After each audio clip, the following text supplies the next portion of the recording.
So a lot of things, these games are usually closer than we think.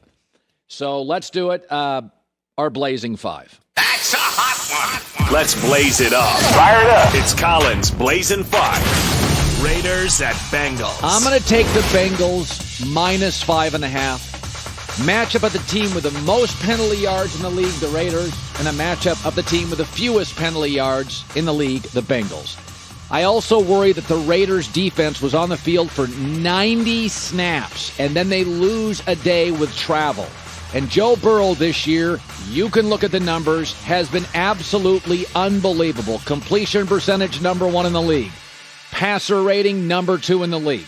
The Raiders are the first team in NFL history that end a season with 4 straight wins of 4 points or fewer. I kind of feel like the gig is up.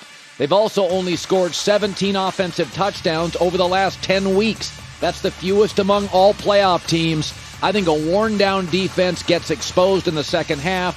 Bengals win and cover 32-26. Patriots at Bills. Well, I'm going to take the points here with New England. Belichick gets Josh Allen for a third time. New England has 24 rushing touchdowns, second most in the league. It's 0 degrees. I don't think there's going to be a ton of points, and I like 4 with New England. The Bills, by the way, are 0-5 in games decided by 1 possession. I told you, they're Mike Tyson. They'll knock you out early or lose close. And Josh Allen against the Patriots has not been very good. 57% completion percentage. In fact, he's only completed 63 on the year. That's the second lowest among all playoff quarterbacks, and that includes good weather games. I think it's ugly. I think it's low scoring. It's going to be low scoring, so I'm taking the 4. I'll take the Bills to win in a late field goal, but this is my strongest play of the weekend. I like New England plus the points. 28-27 Bills win. Eagles at Buccaneers. This is my second strongest play of the weekend. I like the Eagles plus 8.5. They don't make mistakes, and Brady does. Philadelphia right now, I think yards, this is a fascinating one. If you look at the Eagles offense, they average almost 3.5 yards a carry before contact. That leads the league. That means there's holes open. They open things up. And they have 16 giveaways this year. Third fewest among playoff teams, whereas Brady has 15 giveaways this year. That's the most for him in 12 years. Tampa Bay is still banged up, does not have a consistent run game.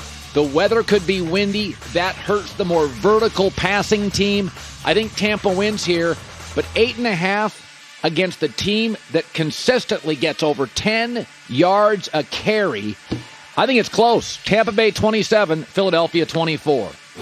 49ers at Cowboys. Went back and forth. I got to go with my initial instinct. I'm taking San Francisco and the points and the upset win. Listen, the road teams won 10 of 14 wildcard games over the last 3 years.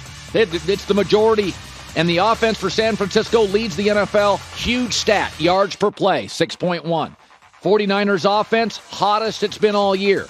3 of the last 4 games, 150 yards rushing plus. And oh, by the way, all you Jimmy Garoppolo haters, it's insane.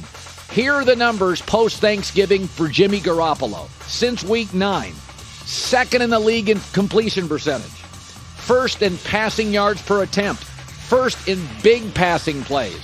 Since Thanksgiving, he's a top 5 clutch quarterback in the league, and the Cowboys are 1-5 when they're held under 100 rushing yards, and it's hard to get to 100 against the Niners defense.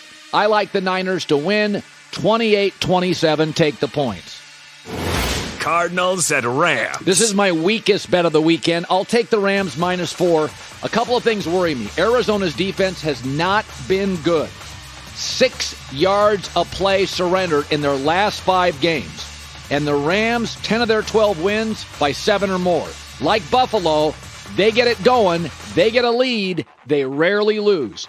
Kyler Murray is 1-4 over his last 5 games, and he has struggled against this Rams personnel regardless of who is the coordinator. Not only 1 win in his last 6, but 9 giveaways and a passer rating barely above 80. In this division, the Niners give the Rams fits, and the Rams tend to control Cliff Kingsbury and Kyler Murray. My weakest play of the week, but I like the Rams to win and cover 31-26. There you go. All of our odds provided by Fox Bet Sportsbook. Hi, everybody. Thanks for watching. Subscribe here to get the latest from the show. Also, be sure to check out more of the best clips from The Herd or go watch a few segments from other shows on FS1.